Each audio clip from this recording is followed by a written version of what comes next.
Hey guys, it's Ben the Coin Geek at Old Pueblo Coin, and today I have an open box video for you from our good friends at NGC, and it's kind of a fun mixture of coins, a few better date dollars that I got in, and some other fun type coins, which I think you really like.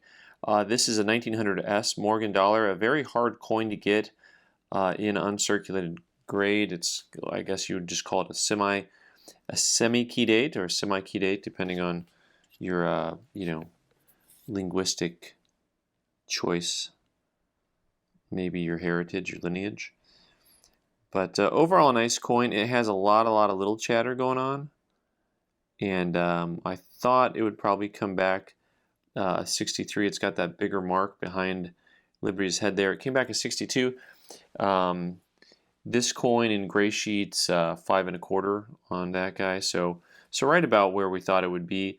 For those of you keeping track at home, these coins were sent out in the standard service, but did take 4 months to come back, which is, kind of where things have been for the most part.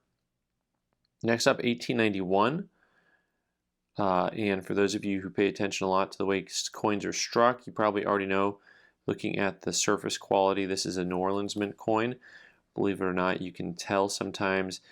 It's hard for me to describe. I would say, though, on coins like this, there's a real domed look to the rims, kind of between the like the lettering here and the denticles. The denticles are those little dots. They have like this kind of domed look to them, and I would say that is how I would describe that New Orleans mint coin. Here's another coin that is a harder coin to get in uncirculated grades. Another semi-key date. MS63, gray sheets 475 on this coin. I'm just using gray sheet because it's easy. It's just, like I said before, it's not the end all and be all. The marketplace always fluctuates, but this one's a pretty nice coin. Between the two, I do think that the 91.0 has a little bit nicer look to it overall. But like I said, I thought they'd both come back threes, so pretty close on that.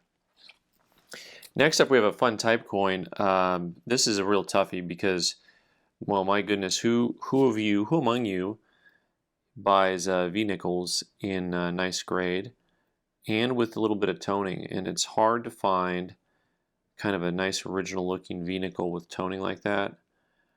And this one was looks like it had spent quite a bit of time in one of those old brown manila envelopes in some time period of its collecting days to get to kind of those different tones that it has all the way around it. Really nice, very lustrous on this coin. Strong strike, of course. A lot of these earlier ones have nice strikes. You can just see all the detail in the hairline there. Really clean coin. MS62. This one's a little bit of a head scratcher for me because, well, it's a really nice looking coin, and I don't see any distracting marks. It's not lacking in luster. Like sometimes you see a coin that will be mark free, but just kind of doesn't have that good luster to it. So they'll knock it down to a low grade mint state. At certain angles, you can see there's some contact marks kind of on the cheek. Maybe they're punishing it for that. But another thing that to talk about just value in a series, this only sheets at 130, which I find really intriguing because the idea of just going out and finding really nice unk V-nickels from the 1890s, it just seems like a pretty good value to me based on how much other things in the marketplace cost and how they're priced. Speaking of value, 1872. Now this is tricky because you can probably tell already this is a proof, and proofs are really tricky to grade, especially earlier ones. This coin has great overall eye appeal, a touch of haze to it, but not too bad. Not too bad. It has the double rim look that you want. So when you look on the rim, you'll see kind of a second rim popping up there on the edge. This is just one of those no doubt it's a proof kind of coins. And, at a glance, it looks like it's a really high grade, and it's hard to tell. It's a little bit harder for me to film on this one It has, you know, quite a bit of those little hairlines over in the field here on the right side. You know, I got them there. There you can see them a little bit. And that's the thing with proofs. You're going to run into hairlines. And the thing that's also hard to tell is, you know, with the reflectivity of the field, sometimes you'll have coins that don't, I mean, they look like they got stuff going on, and then, you know, you look closer and there's nothing actually there.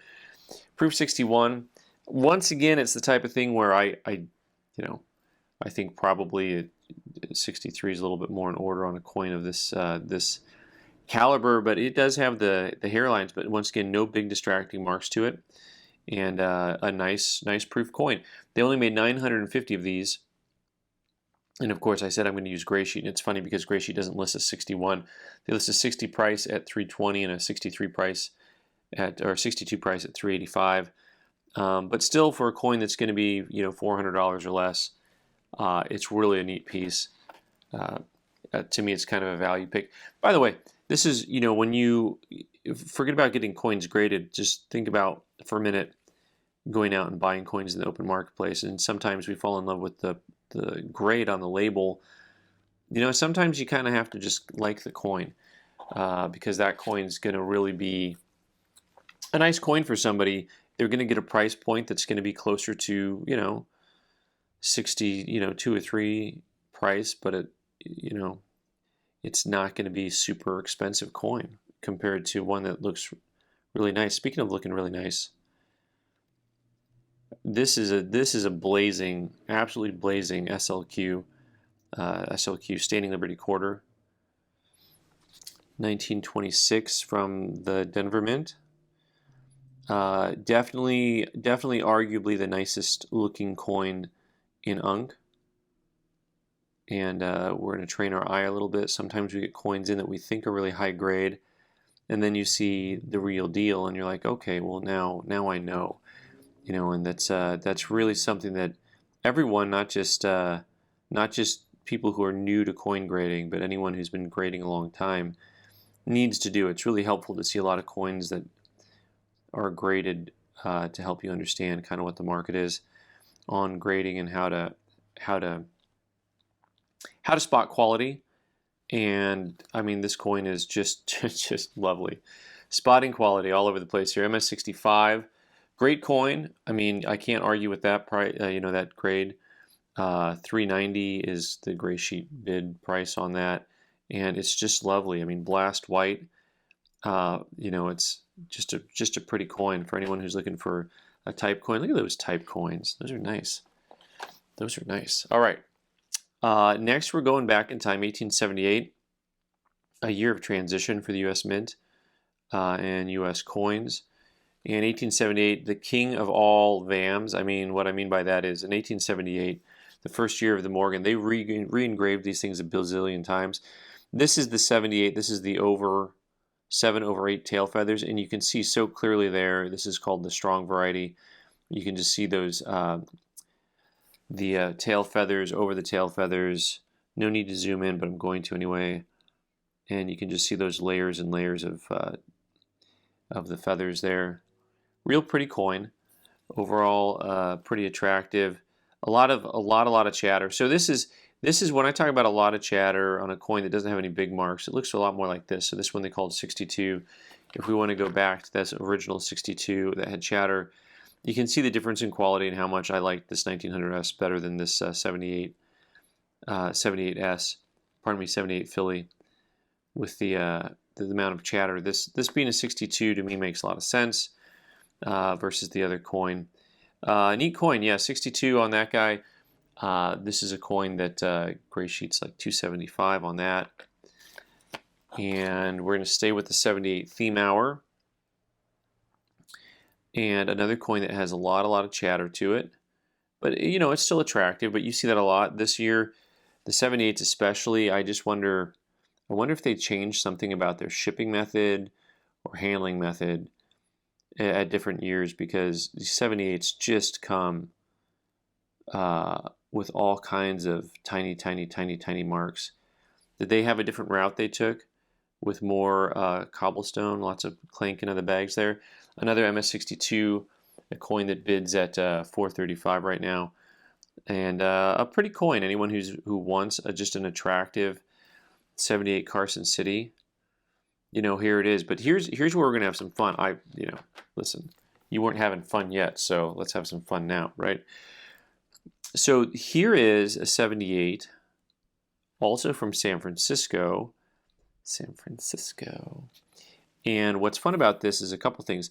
This is the last year that the trade dollar circulated, and sometimes I forget that the coins overlap. You think about the Morgan and Peace dollar and having a year that overlaps with the 21. They made 4 million of these guys. They made a lot of them. I don't know how many were melted down or done other things with, but I forget that they overlap because then, there's other years in the 80s that they made that had, proof-only issues, right? So, and this coin is really intriguing for lots of different reasons. But so it's kind of fun because, like I said, I forget that these two coins were issued and circulated at the same time. I oftentimes think they discontinued the trade dollar and then started the Morgan, but these were going simultaneously. So they call this Unk Detail Stain. And this is interesting because I wonder about some of the ways that NGC labels things, and not in a derogatory way. I'm just saying this coin to me is proof-like. And I just looked to see, and it looks like there's only seven coins graded proof-like, and I just wonder, well, can't they write Unk proof-like, Unk PL details stained on there? Is that a thing you could do for me? Because that's what the coin is, and I think that it's a lot more scarce there. And of course, you've got a lot of action here in the field, right? There's some a lot of hairlines right there. So it's a low-grade Unk. I mean, you just call it like a 60 or 61 PL. But, the question is whether or not I can do something to get that staining off. And they called it out. Like, I've seen graded coins, of course, that have marks on it that have discoloration where they don't call out the staining. But that's fine. I'm not mad. I'm just explaining what you'll see in the different markets in the marketplace. Sometimes you'll see coins like this that won't have a details grade. But it's fine, the coin is stained. So then it becomes a matter of, okay, what am I going to do with this coin? Because, I mean, realistically, it's anywhere from like AU bids 600, Unk bids 825, a nicer coin jumps from there. But what is it worth is if I can get the stain off, if I send it in for conservation and get the stain off and get it back in say a 60 PL holder, is the value difference going to make up for the cost of getting it sent in? So let me know if you think this coin is PL or not. I happen to think this should be called a proof-like coin, especially for a trade dollar. My goodness, it's kind of nice. And let me know what you think I should do with it. And thanks so much for watching, guys. I'm Ben the Coin Geek. You can subscribe by clicking on the owl button in the corner and watch more videos on the right side of the screen. Thanks.